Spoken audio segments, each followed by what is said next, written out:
Hello friends, आप सभी का आपके अपने YouTube चैनल में पावर अपलोड चैनल में आप सभी का बहुत बहुत स्वागत है। एक सवाल जो अक्सर पूछा जाता है कि इन्वेस्टिगेशन ऑफिसर क्या एफआईआर में नाम दर्ज अभियुक्तों का नाम भी विवेचना के दौरान निकाल सकता है? क्या उन व्यक्तियों को भी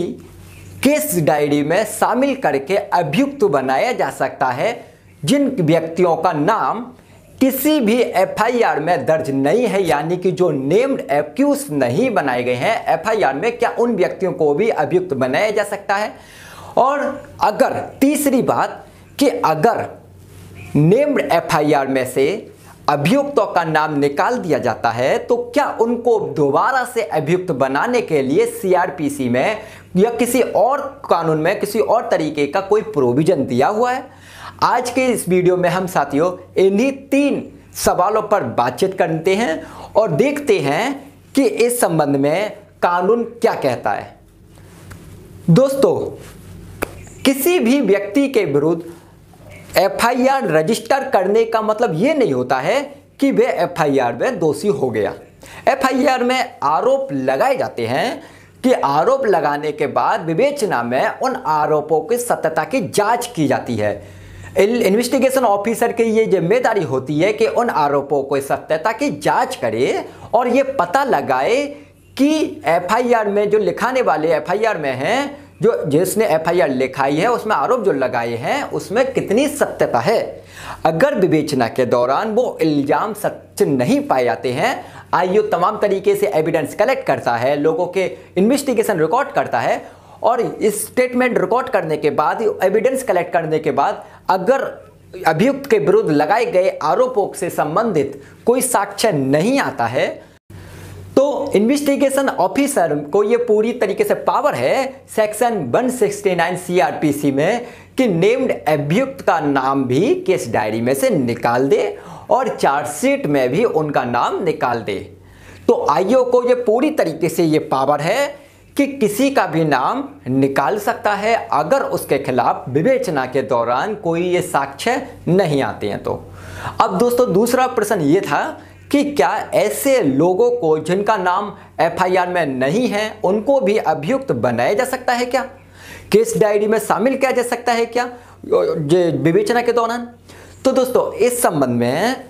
ये बिल्कुल क्लियर लॉ है कि विवेचना के दौरान अगर किसी ऐसे व्यक्ति के खिलाफ साक्ष्य आते हैं, एविडेंस आते हैं जिसका नाम एफआईआर में मुलजिम के रूप में दर्ज नहीं है, तो इन्वेस्टिगेशन ऑफिसर ऐसे व्यक्ति को भी केस डायरी में मुलजिम के रूप में शामिल कर सकता है और उसका नाम भी अभियुक्त के रूप में चार्जशीट में भी शामिल कर सकता है, यानी कि उस व्यक्ति के विरुद्ध भी चार्जशीट लगाई जा सकती है जो एफआईआर में नाम दर्ज नहीं था। ये आईओ को पूरी तरीके से पावर होती है। अब दोस्तों, तीसरी बात ये होती है कि तीसरी बात में आती है कि अगर किसी नेम्ड मुलजिम का नाम एफआईआर में है और ड्यूरिंग इन्वेस्टिगेशन के दौरान निकाल दिया जाता है तो क्या उनको भी वापस से लाने के लिए कोई कानूनी प्रावधान है सीआरपीसी के अंदर? निश्चित रूप से दोस्तों, एक ऐसा प्रावधान दिया गया है कि सीआरपीसी के अंदर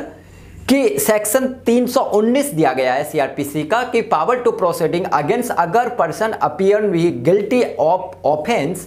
यानी कि उस व्यक्ति के खिलाफ कार्रवाई करने की शक्ति जिसके खिलाफ ऐसा प्रतीत होता है कि वह अपराध का दोषी है। हाँ दोस्तों, अगर जांच के दौरान, ये जांच कोर्ट के दौरान अगर की जा रही है या किसी भी इंक्वायरी और ट्रायल के दौरान अगर ये प्रतीत होता है कि यह व्यक्ति भी अपराध का दोषी है,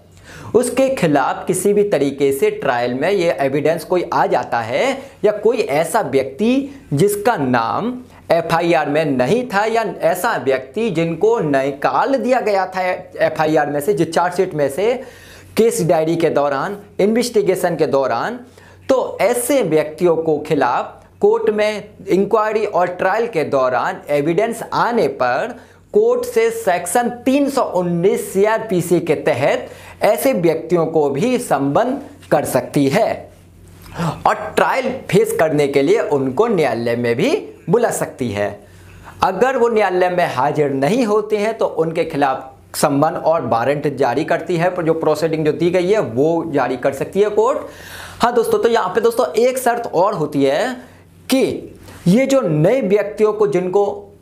कोर्ट एविडेंस कलेक्ट करने के दौरान केस के संबंध में उनको नाम दर्ज करेगी या उनका जिनका नाम चार्जशीट में से निकाल दिया गया है, अगर कोर्ट में उनको संबंध करती है तो गवाही फिर से रिकॉर्ड होगी कि एविडेंस फिर से होगी, वो फ्रेश एविडेंस होगी। ये प्रोविजन सेक्शन 319 में कहे गए हैं। दोस्तों आपको ये वीडियो मेरी कैसी लगी तो मेरे को कमेंट करके जरूर बताएं दोस्तों। और अगर दोस्तों अभी तक आपने वीडियो को लाइक नहीं किया है तो वीडियो को लाइक करिए, चैनल को सब्सक्राइब करिए और बेल आइकन पर प्रेस करके ऑल नोटिफिकेशन पर जरूर से जरूर क्लिक करिए। और दोस्तों अगर आपका कोई भी केस चल रहा है, आपका कोई कोर्ट में केस चल रहा है या फिर आपका कोई पुलिस वाले कोई भी आपकी समस्या हो, कानूनी कोई प्रॉब्लम है, तो दोस्तों आप मुझसे जानकारी ले सकते हैं, जो कि यहाँ पर आप सभी लोगों को मेरा मोबाइल नंबर दिख रहा होगा। आप सिर्फ और सिर्फ मेरे मोबाइल नंबर पर व्हाट्सएप पर मैसेज करके कुछ भी मुझसे जानकारी ले सकते हैं, मुझसे बात कर सकते हैं, आपको यहाँ पे सारी जानकारी दी जाएगी। और दोस्तों कमेंट करके जरूर बताएं कि आप सभी लोगों को ये वीडियो कैसी लगी। तो मिलते हैं आप सभी लोगों से अगली वीडियो में, जब तक के लिए वंदे मातरम, जय हिंद।